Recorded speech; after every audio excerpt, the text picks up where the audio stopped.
సమాజంలో ఉన్నటువంటి ఒక అపోహ ఏమిటంటే ముస్లింలు స్త్రీలకు కూడా ఖత్నా చేయిస్తారు అనేసి చాలా పెద్ద ఒక అపోహ ఈరోజు ముస్లిమేతర సమాజంలో ఉంది. BBC న్యూస్లో కూడా ఈ విషయం కవర్ చేయడం జరిగింది.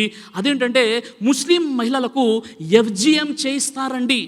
ఫీమేల్ జెనిటల్ మ్యూటిలేషన్ అంటారు. ఫీమేల్ జెనిటల్ మ్యూటిలేషన్ అంటే FGM అంటే ఏంటంటే స్త్రీ జననేంద్రియ వికృతీకరణ. ఈ పద్ధతి బొహరా కమ్యూనిటీలో కొంతమంది చేయిస్తూ ఉంటారు. వారు ఏం చేశారంటే ఇది మాకు మా మతంలో బలవంతంగా చేయించబడుతుందనేసి వారు సుప్రీంకోర్టుని కూడా ఆశ్రయించారు. ముస్లింలలో ఈ పద్ధతి లేదు. FGM అనేది ఫీమేల్ జెనిటల్ మ్యూటిలేషన్ అనేటటువంటిది స్త్రీ జననేంద్రియ వికృతీకరణ అనేది ఇది ఎలా చేస్తారంటే ఆ యొక్క స్త్రీలకు కేవలం ఒక యూరిన్ రావడానికి, బ్లీడన్ రావడానికి ఒక చిన్న భాగాన్ని వదిలేసి పూర్తి జననేంద్రియాన్ని కుట్లేయడం జరుగుతుంది. ఇది ఒక రకంగా చెప్పాలంటే ఒక చిన్న సర్జరీ. దీన్ని వారు ఎందుకు చేస్తారంటే ఆ స్త్రీ తన భర్త కోసం పవిత్రంగా ఉండాలి అనేటటువంటి ఒక దుష్ట ఆలోచనతో, చాలా దుర్మార్గమైనటువంటి పని ఇది. అదేవిధంగా వారి యొక్క కోరికలు అదుపులో ఉంటాయని.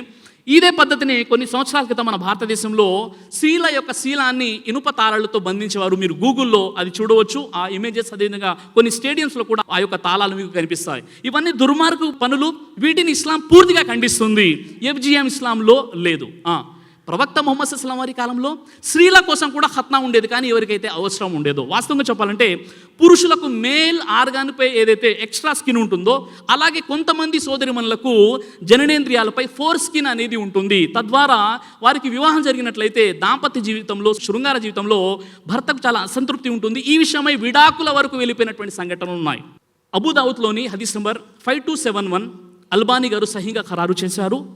హజరత్ ఉమ్మే అతియా రదియల్లాహు అన్హా వారి ఉల్లేఖన ప్రకారంగా మదీనాలో ప్రవక్త ముహమ్మద్ సల్లల్లాహు అలైహి వసల్లం వారి కాలంలో మదీనాలో స్త్రీలకు ఖత్నా చేసేటటువంటి ఒక స్త్రీ ఉండేది. ఆమెను ఉద్దేశించి ప్రవక్త వారు ఏం చెప్పారంటే, నువ్వు స్త్రీలకు ఖత్నా చేసేటప్పుడు వారి యొక్క ఫోర్ స్కిన్ని, దీన్ని జిల్ అంటారు, దాన్ని ఎక్కువగా తొలగించకు, తద్వారా వారు తమ కోరికలనే కోల్పోయే విధంగా అని ప్రవక్త ముహమ్మద్ సల్లల్లాహు అలైహి వసల్లం వారు తెలియజేశారు. ఎవరైతే స్త్రీలలో ఎవరికైతే ఫోర్ స్కిన్ ఎక్కువగా ఉంటుందో, జిల్ ఎక్కువగా ఉంటుందో, వారు గనక ఈ సమస్య ఉన్నవారికి తెలుస్తుంది, వారు సైంటిఫిక్గా ఒక ఫీమేల్ సర్జన్ని వారు సంప్రదించేసి వారు తప్పనిసరిగా చేసుకోవచ్చు. ఇది కూడా సున్నత్, అరేబియాలో నేటి కూడా కొనసాగబడుతుంది. చాలామందికి ఈ విషయం తెలియదు.